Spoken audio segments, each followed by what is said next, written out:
Good day. About a week ago, there were reports circulating that some Ukrainian officials were talking about a withdrawal from the besieged town of Severodonetsk in Lugansk region, a town whose position was becoming increasingly untenable. There were suggestions that they should withdraw to the neighboring town of Lysychansk, which is said to be more defendable, and there were even some suggestions that the entire salient, the troops in Severodonetsk and Lysychansk, should be withdrawn entirely. Well, a week later, we got news that the Russians were in control of most of Severodonetsk.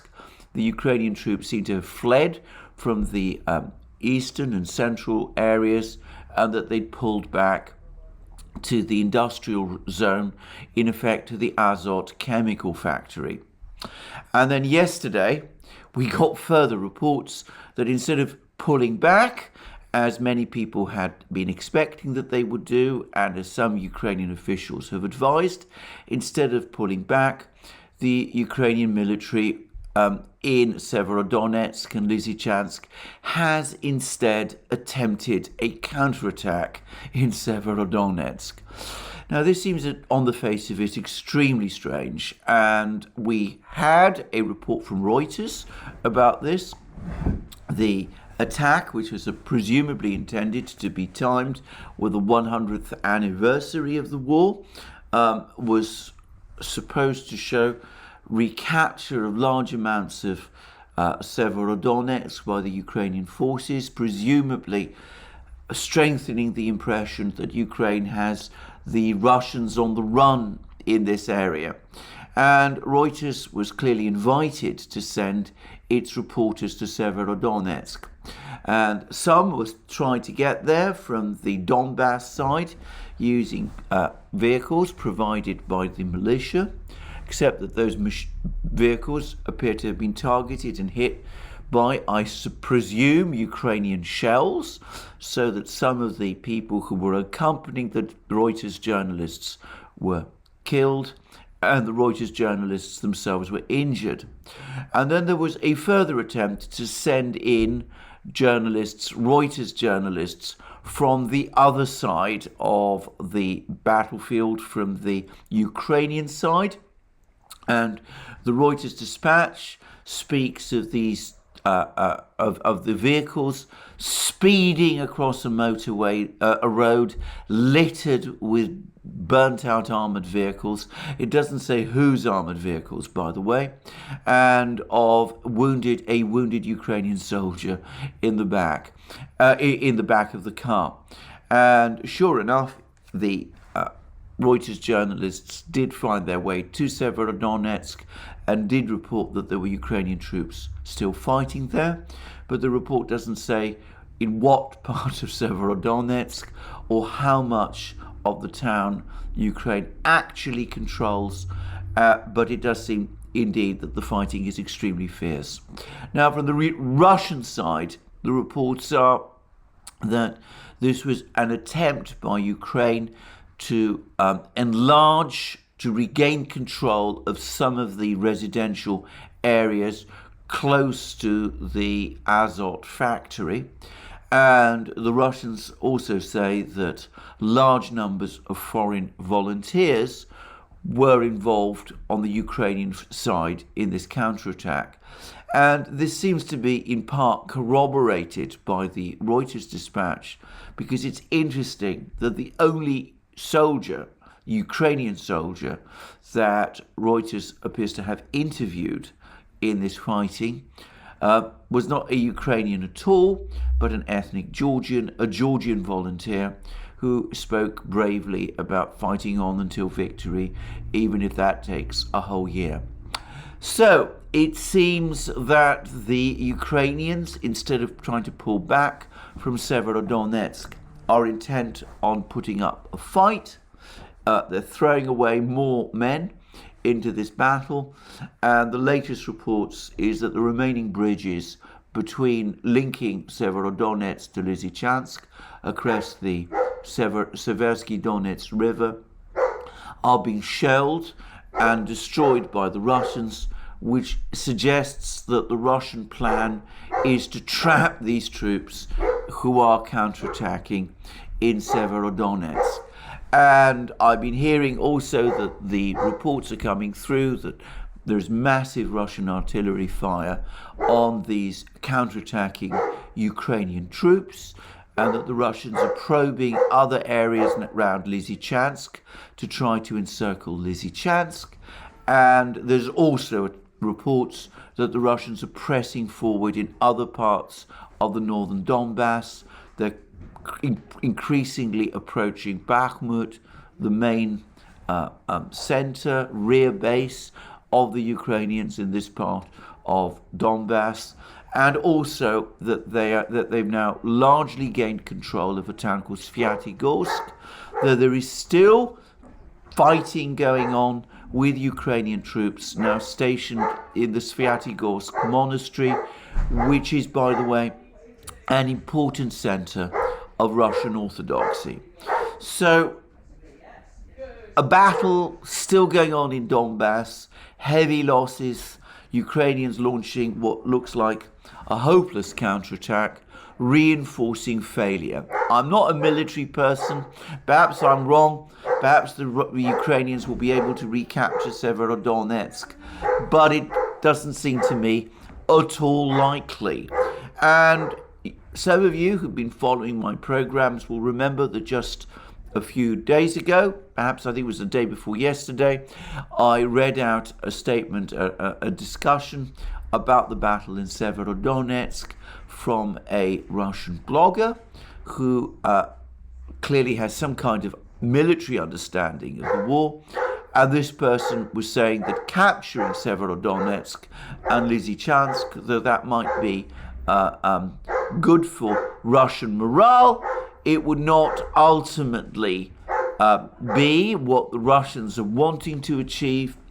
Their priority is to encircle and destroy the Ukrainian troops in these two towns, Severodonetsk and Lysychansk. And if the Ukrainians instead manage to withdraw these troops in good order to their own battle lines, that would actually be a kind of defeat for Russia. Well, if that analysis is correct, this particular Russian blogger must feel that the Ukrainian counterattack in Severodonetsk is playing directly into Russian hands, or so it seems to me. Well, that seems to me the situation. President Zelensky has now admitted that a fifth of Ukrainian territory is now under Russian control. I'm not a statistician. I'm not able to measure area. I gather that means a fifth of territory minus Crimea.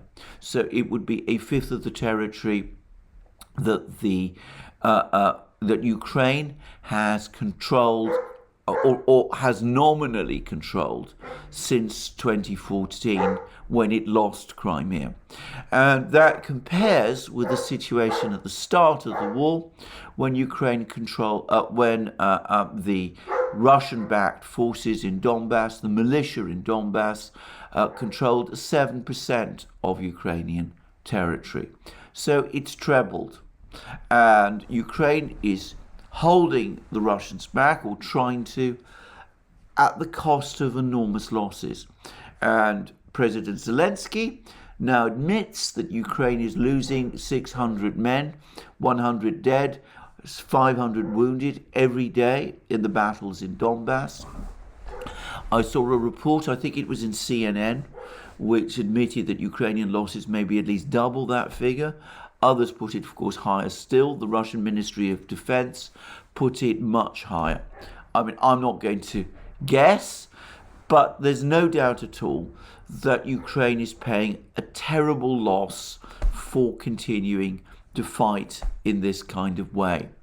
And there's been all sorts of discussions about supplying Ukraine with arms, a flood of Western arms, all supposedly to prepare Ukraine for a great counteroffensive that's going to be launched later in the summer to try and recapture territory. Well, we've seen that Ukraine did try and launch a counteroffensive in Kharkiv and that has gone into reverse. The Kherson counteroffensive, so far as I can see, is going nowhere. There's little sign that Ukraine is actually building up forces that I can see in central and in western Ukraine. On the contrary, what appears to be happening is that the Ukrainians are trying to hold the line in Donbass, continuing to feed troops into Donbass, continuing to experience more and more mounting losses in Donbass, even as they continue to try to fight to retain this territory, which, to be clear, doesn't want to be a part of them. Anyway, that's the Ukrainian strategy. I suspect now that the clock is ticking and that even its Western backers, Ukraine's most fervid Western backers, are starting to have doubts. Now, a couple of days ago, there was a very interesting op-ed by President Biden in the New York Times, and I've discussed it in previous programs, and I've said that it was striking how much more measured the language was than in previous language that President Biden has used, and that it did seem to set a limit on the amount of support that the United States is prepared to give to Ukraine. And we've now received further reports that the Pentagon is beginning to become increasingly concerned that the more support is provided to Ukraine and the more the war is drawn out, the more depleted American arsenals become, and that it's becoming more and more difficult and more costly and more dangerous for the United States to supply weapon systems to Ukraine. And we've seen that Germany, for example, has all but given up trying to supply weapon systems to Ukraine. There's been talk about supplying Leopard tanks, but that hasn't happened. There's been some talk of supplying Marder armored vehicles to Ukraine, but that hasn't happened also. Chancellor Scholz talked about providing Ukraine with a missile system, except that he was immediately contradicted by the German military, who said that they don't actually have any examples of this system. It would need to be made before it could be provided. And it seems that there is now some resistance from West European militaries to providing multiple launch rocket systems to Ukraine to supplement those 4 items that the United States itself is providing, because again, doing so would start to both potentially undermine West European stocks of these systems, but it would also potentially aggravate or prolong, or perhaps, perish the thought, expand the war. So there's been some concern about the issue of military supplies, and that seems to be slowing down. But there is also, I suspect, a further change, a sea change. Firstly, there is increasing concern that Ukraine will lose. And of course, if it does lose, that would be a political catastrophe for the Western leaders who have so heavily invested the West's prestige in the war in Ukraine. And there's been an article in The Hill, which is one of those news magazines, media magazines widely read in the United States amongst the political class there, and it speaks about the unpalatable reality that Russia is likely to achieve victory in Ukraine. And that's something which the author of this article says that the United States needs to start preparing for. I would have thought this administration would, for many reasons, want to avoid finding itself in that kind of situation where the Russians have achieved a clear-cut victory in Ukraine. But there is also, obviously, the long-term effects of the sanctions, which are now starting to weigh on the Western economies themselves. And in a previous video, I talked about the article in The Guardian by the economics editor of The Guardian, Larry Elliott, about how Russia is winning the economic war. And in fact, what we've seen is that the sanctions have deprived the West of direct access to Russian oil. Interestingly, there is now admissions that the West can in fact continue to import Russian oil through middlemen. So presumably they are now actually looking to buy Russian oil at a higher price from India. But this now seems to be, and I'm taking this from, this is my understanding of what's been said in an article in Der Spiegel, which is of course a German newspaper, but there seems to be an admission that this can happen and that it wouldn't directly breach the sanctions. So we'll continue to import Russian oil, only we won't call it Russian oil anymore, and we'll import it after it's been laundered for us by third parties at an admittedly higher price. That all seems to me extremely complicated and an extremely strange way of going about things. But anyway, the Der Spiegel article seemed to accept that there would be a price for the West to pay in oil as a result of the oil import ban, but that the Russians would have now the time and the space and of course the motivation to reroute their oil exports to alternative suppliers, and they're not having very much difficulty in doing so. And there's been apparently some comments from the Indian foreign minister, and apparently he was pressured by some people about India buying Russian oil, and he made some rather tart points. He said that apparently said that the Europeans have a habit of making their problems, or wanting to make their problems, the world's problems, and disregarding the world's problems if they don't affect Europe. In other words, he was saying that the Europeans continue to have an incredibly Eurocentric vision of the world. They seem to imagine that a conflict in Europe is the single most important event in the world, and the rest of the world clearly doesn't think so.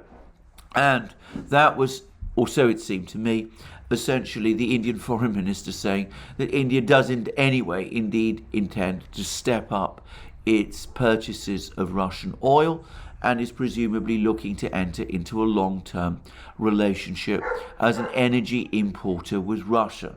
And of course, China is also stepping up its imports of oil and other products from Russia, and there are of course already projects to build gas pipelines to China, which are already underway. So whole situation on that front has begun to shift.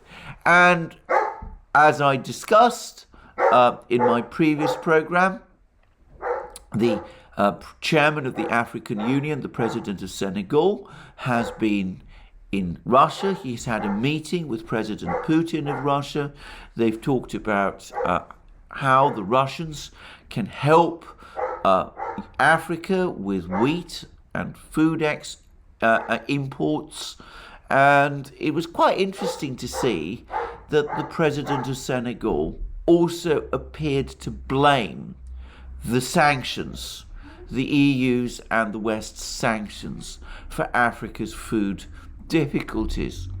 And all of this is leading some European leaders, admittedly, they're very much on the margins. Silvio Berlusconi is the most important, but Silvio Berlusconi, who's a marginal player in Italian politics today, but he still does support the Italian government, the Italian coalition. He's a member of the current Italian coalition. He says that far from the West having isolated Russia, it is the West that's been isolated on this conflict from the rest of the world. So all of this is now, I think, beginning to press in and weigh in. And we're starting to see growing signs of electoral trouble. Now, the Estonian government, one of the most passionately anti-Russian governments in Europe has now collapsed. The coalition has collapsed. The Estonian Prime Minister has blamed one of her coalition partners for being sympathetic to Russia. It's very interesting to see how Western coverage of this government crisis in Estonia is not being linked to the surging inflation crisis in Estonia, where inflation is now at around 22%. In other words, Estonians are taking a massive hit in their living standards, and despite the fact that this government crisis is being explained in other ways, I can't personally help but believe that it is partly this collapse in living standards, this inflation crisis in Estonia, which is ultimately the explanation and the cause for the government crisis which has taken place there. So that's Estonia. Now we're getting reports that once again President Macron is starting to worry about the prospects of his electoral prospects. He managed to get re-elected in France in the presidential elections. His majority fell, but he's still the president of France. He's been rather quiet recently, and apparently he's starting to worry that the pro-government parties that support him might lose their majority in the French legislative elections, which are coming. And the concern is that both Marine Le Pen's National Rally Party and perhaps more seriously Jean-Luc Mélenchon's left-wing coalition are beginning to make significant inroads, and that between them the left and the right might gain a majority over the centre. Now, I'm not certain that this is the case. I'm not even sure what it would mean. I suspect that in such a situation we would see a long haggle and probably negotiations between the centrist parties and the central bloc that supports Macron and Jean-Luc Mélenchon to try to form some kind of centre-left coalition. That's my guess. So it might not mean very much, but certainly it does seem as if Macron and his bloc are at the moment under some degree of electoral pressure. And of course in Britain, we are now getting a major governmental crisis. The media here has largely stopped talking about Ukraine. We're talking instead about the fall in living standards. There is a concerted move by some people in the Conservative Party to remove Boris Johnson from the premiership, though it's completely unclear at the moment who his replacement might be. And besides, the whole story has been submerged in the celebrations that have been taking place in Britain of the Queen's Jubilee, the anniversary of her accession as monarch, which took place 70 years ago.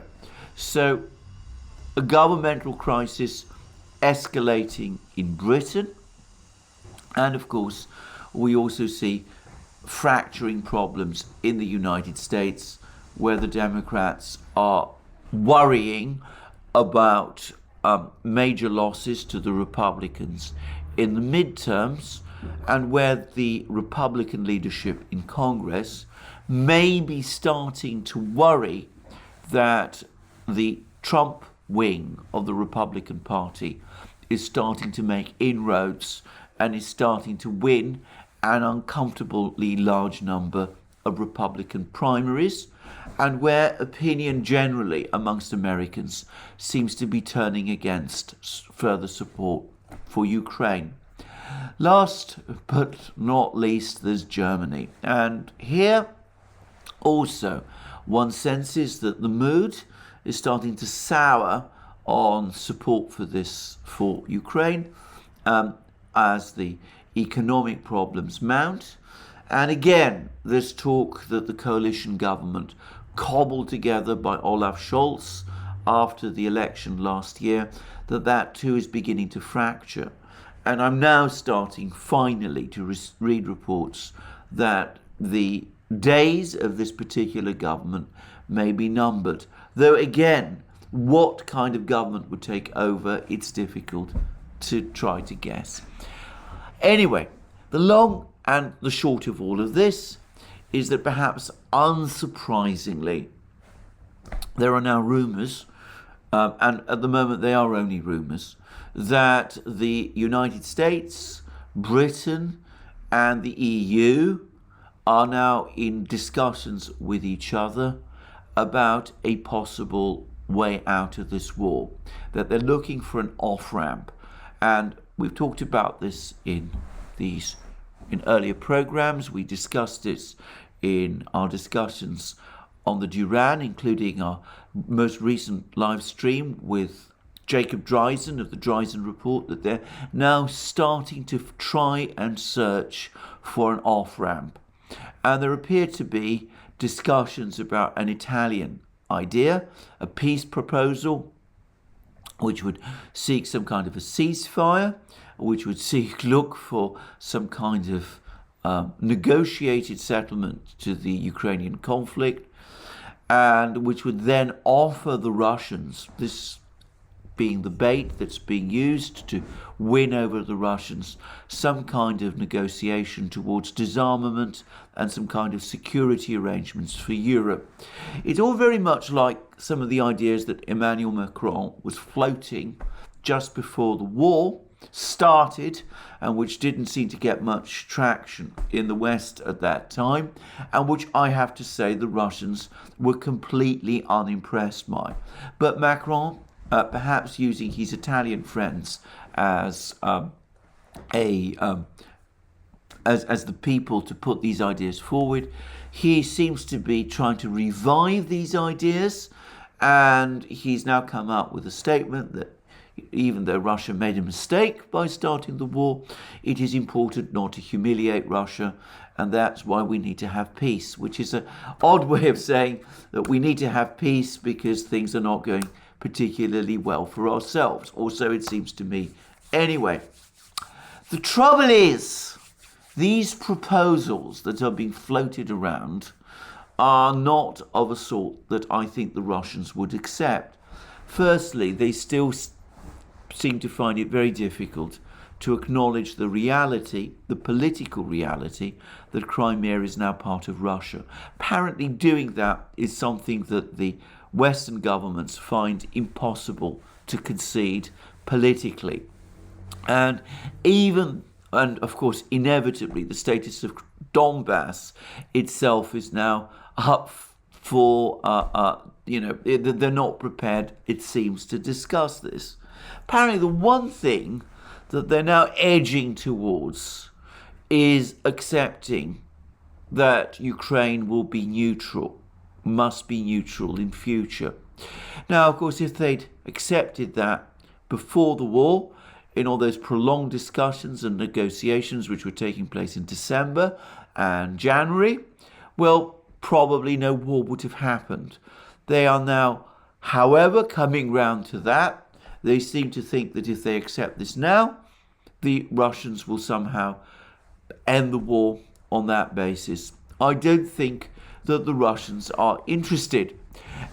What all of these discussions, however, will do is, I suspect, they're going to unnerve the Ukrainians.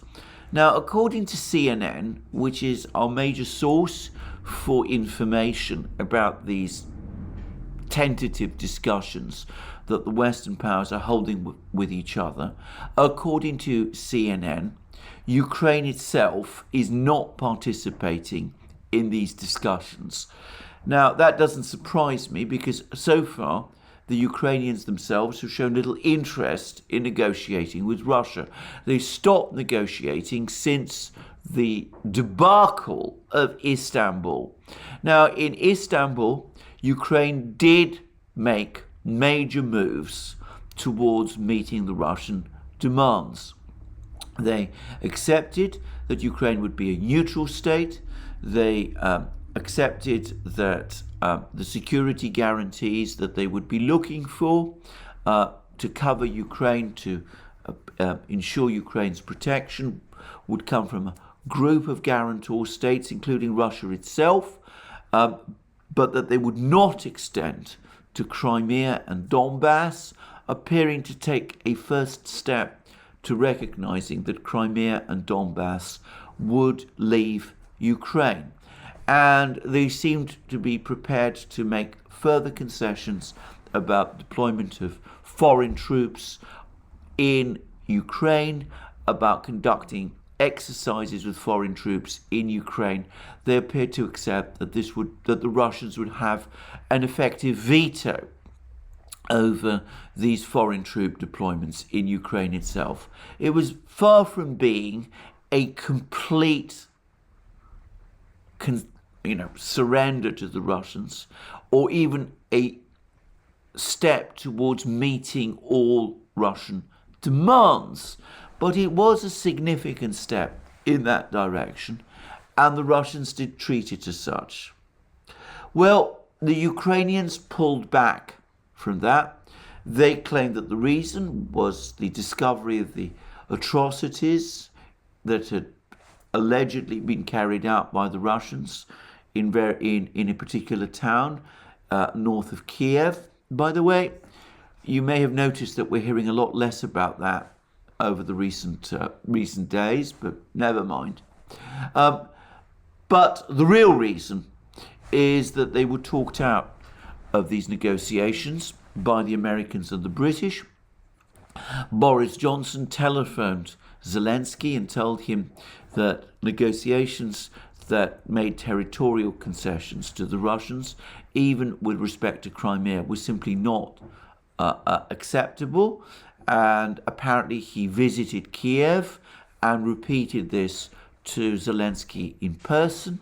And there are reports that he apparently told Zelensky, and in this he was backed by the United States, that if Ukraine were to make such concessions, then Ukraine would not obtain from the Americans and the British the kind of security guarantees that it was looking for. So on that basis, Zelensky dropped the demands, the concessions, reversed the concessions made in Istanbul. The talks ever since have been in deadlock, and the result is that we have seen no real progress in the talks ever since then. And on the contrary, the result has been that the war has intensified and Ukraine has been losing hundreds of men every day in the Donbass, even as President Zelensky has admitted, and has now lost around a fifth of its territory. And with the Russians now taking steps to incorporate Kherson region and Zaporozhye region together with Donbass in the territories that they say that must be separated from Ukraine. So that's where we are. The Ukrainians have lost hundreds of men, thousands of men, and have seen the Russians lay claim to more territory because the Ukrainians were persuaded by the Western powers not to proceed with the process that seemed to be underway in Istanbul. So understandably, the Ukrainians, who were led to think, or seem to have been led to think, that the West would supply them with vast amounts of weapon systems which would allow them to go onto the offensive and drive the Russians out of the whole of Ukraine, and that they would be able to regain Crimea. At least that's what the Ukrainians were saying. The Ukrainians are not happy, would not be happy with these discussions, and that the Europeans, that the Western powers appear to be having amongst themselves, and they will be extremely unhappy if they are formally told about them. I should have worked out or guessed that these discussions were probably taking place within the Western powers, and that there is an important clue that these discussions are taking place amongst the Western powers, because importantly, President Biden's op-ed in the New York Times appears to have, in effect, conceded that such discussions are likely to be underway. And I say that because he makes these points in his op-eds. He says, my principle throughout this crisis has been nothing about Ukraine without Ukraine. I will not pressure the Ukrainian government in private or public to make any territorial concessions. It would be wrong and contrary to well-settled principles to do so. Ukraine's talks with Russia are not stalled because Ukraine has turned its back on diplomacy. They are stalled because Russia continues to wage a war to take control of as much of Ukraine as it can. Now, those words, that nothing about Ukraine without Ukraine, I think can almost be taken as confirmation. I'm sorry if I'm going to sound very cynical now, but can almost be taken as confidential, as confirmation that secret talks about Ukraine are indeed taking place behind Ukraine's back. These words are clearly intended to reassure the Ukrainians, who must have got wind that these talks amongst the Western powers are actually happening. But note that whilst he says that he will not pressure the Ukrainian government in private or public to make any territorial concessions, he's not ruling out the possibility that territorial concessions might have to be made. And he also says that Ukraine's talks with Russia are not stalled because Ukraine has turned its back on diplomacy, when of course he knows perfectly well that that's precisely what, for the moment, on Western urging, Ukraine has actually done. So if you read these words in the op-ed carefully, you can see that there is indeed something going on amongst the Western powers, that they're trying to find some way to end the war, and they aren't involving Ukraine, probably almost certainly because they understand that some form of territorial concessions to the Russians are going to be the inevitable consequences of any negotiation process. Now, as I've said already, I can't imagine that the Russians will show much interest in any of this. As far as they're concerned, they've seen off the sanctions war. Their economy is stabilizing and it will grow. People who think that they're running around, the Russians are running around seizing washing machines to prize out microchips, are living in fairyland, to say this quite frankly.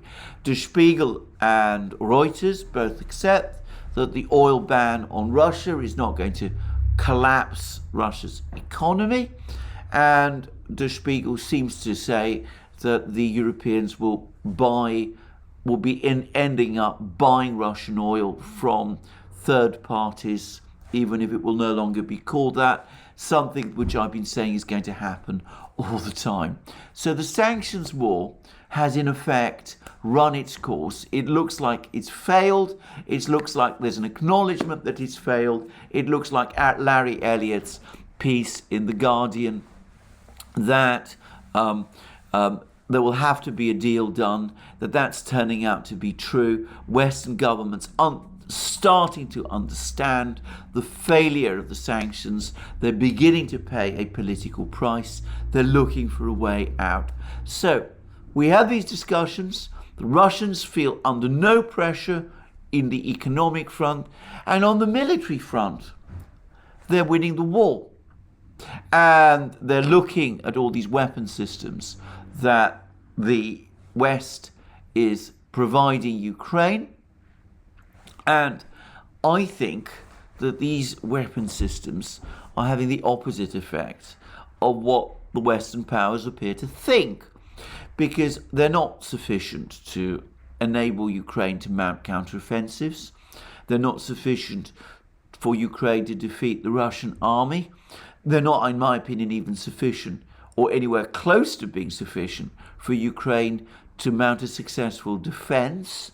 And I've been reading and watching programs, for example, some very interesting programs, discussions about these weapon systems from someone who calls himself the New Atlas, and also, of course, from Jacob Dreisen, who I follow meticulously, pointing out that these weapon systems are very difficult for Ukraine to use, that absorbing and learning how to use these weapon systems would take Ukraine far too long for Ukraine to be able to use them effectively, certainly not before the end of the summer. So the Russians, of course, must know this. They're winning the war. Obviously, they're taking losses. But, as I said, they probably feel that, in a way, these weapon systems are working to their advantage. Because, on the one hand, they're providing Ukraine with weapon systems which are not going to turn the tables in the war. But on the other hand, they're hardening Russian morale.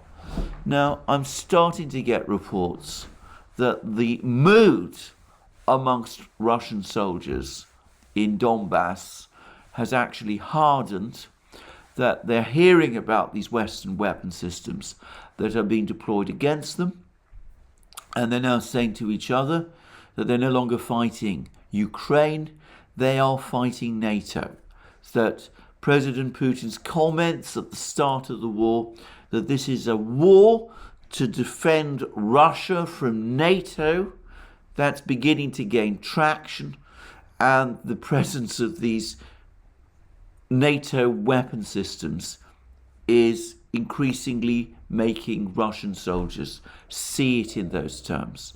And that's stiffening morale, as it would do in a conditions where it is the Russians who are advancing and on the offensive, and the Ukrainians who are retreating. So given all of these factors, economic, diplomatic, psychological, why should the Russians at the moment give the West the kind of face-saving off-ramp that the Western powers seem to be searching for? Would it not make more sense for the Russians to continue the war until there is some kind of military collapse in Ukraine and dictate terms to Ukraine and also by extension to the West, so that this problem of Ukraine, this festering problem, is resolved once and for all, and so that the Western powers understand once and for all that they can't and that they mustn't challenge Mother Russia. That seems to me the logic.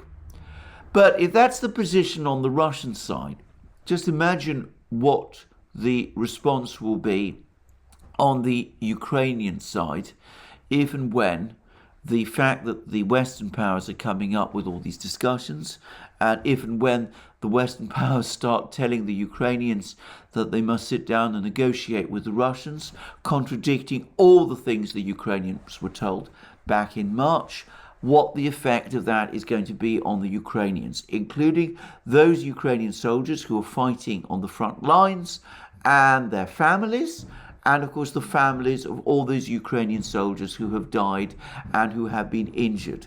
They are being told that they should continue fighting because all these Western weapon systems are going to come to their rescue and are going to change the direction of the battle and will enable Ukraine to mount this great counteroffensive and achieve victory. And instead, what they're going to discover is that behind Ukraine's back, the Western powers, far from being 100% behind Ukraine, are on the contrary looking for ways to disengage from the war. A lot of people in Ukraine are going to be very bitter and very angry. Some are going to feel deeply betrayed. Others will say to themselves, what was all that for? And I suspect there will even be some people in the political class in Kiev who will say to each other, well, why did the Western powers tell us to back out of the negotiations in March when they're now telling us, in effect, to negotiate with the Russians in June? So that's, it seems to me, where we are. A situation where Ukraine continues to commit resources to defending undefendable positions, experiencing massive losses. I suspect that they're probably doing that because they sense that Western support for them is weakening, and they feel, therefore, under some kind of moral pressure to keep fighting every inch of territory, because that's the only way that they can persuade the Western powers that the defense of Ukraine is worth sustaining. So that's what the Ukrainians are doing. The Western powers, in the meantime, increasingly disillusioned by the course of the war, talking with each other, trying to find an off-ramp with each other, perhaps struggling to do so, and maneuvering themselves into a position where it could very well turn out that they are going to take steps which in Ukraine could be seen as a betrayal. Well, I think that in these sort of situations, in these kind of circumstances, if what we're hearing, and I've stressed at the moment these are only rumours, but they are rumours that seem to be fairly well authenticated. If there are these discussions going on amongst the Western powers, the best thing to do is to be open about the fact, to be open to the Ukrainians, that there are now limits to Western aid, that in fact those limits have now been reached, that Ukraine is not going to be supported to the point of victory, that the Western powers have failed in their objective of trying to smash Russia economically, that Ukraine is losing the war in Donbass, and it is time for Ukraine to return to the Istanbul process, accepting and understanding that more concessions will have to be made than Ukraine was prepared to make in Istanbul. Now, that's going to be a bitter pill for Ukraine to swallow, but if one is straightforward about this, it's possible that the Russians might be persuaded to return to the Istanbul process. It might be possible to get Ukraine to return to the Istanbul process, and then we might get peace. The Russians, as I said, might be very difficult to talk round. But what better solution is there? Would it not be better, in fact, for Ukraine simply to announce a unilateral pullback from Donbass and announce a unilateral ceasefire? I suspect the Russians would be under heavy pressure at that point to accept it. Then we could have negotiations. There might be a Ukrainian acceptance that they would have to give up not just Donbass, but a much more extensive belt of their territory. They might be forced into concessions about the status of Russian speakers within Ukraine. There might also be acceptance that about the status of Odessa. I know a lot of people in videos we've done on the Duran have been talking about this, but at least the war would have ended and there would be some Ukraine left. That might be the way forward. Certainly seems to me a more practical and realistic way forward than these discussions that are taking place in private within the West. And it was certainly far more practical and indeed humane than continuing the war in the way that Ukraine is doing. There is a danger that, just as happened in Afghanistan, where the war was prolonged beyond all reason as an exercise in saving face, in saving the face of American generals in that case, and American politicians, So there is a danger that the war in Ukraine is going to be prolonged unreasonably and absurdly for the same reason, to save the face of Western leaders and of the collective West in general. Well, Afghanistan showed the folly of doing that, as before did Vietnam, South Vietnam. Let's hope and pray that this time it's different, though I have to say, I hardly think so. Anyway, that's enough for me today. More from me soon. In the meantime, please remember that you can check us out on other platforms, this channel and the Duran channel as well, and Alex Christoforou on other platforms, Rumble and Locals. And you can join us on Locals by going to if you're watching us on Rumble, by going to the top of the video and pressing the red maroon button. That will take you directly to Locals, where you will find heaps of exclusive content from me, from Alex Christoforou, and by the way, also from other members of the Duran community, which you can join on Locals. And of course, we're also present on other platforms, SuperU, ODYSEE, and the others. We have a very strong Telegram channel now. And of course, you can also support our work via Patreon and Subscribestar, links under this video. And also you can go to our shop, buy the great things that you will find there, our magic mugs, our hoodies, our hats, our t-shirts, our sweatshirts, and all the rest. Well, that's enough for me today. Please remember to tick the like button if you like this video. Please remember to check your subscription to this channel, and more from me soon, and have a very good day until we speak again.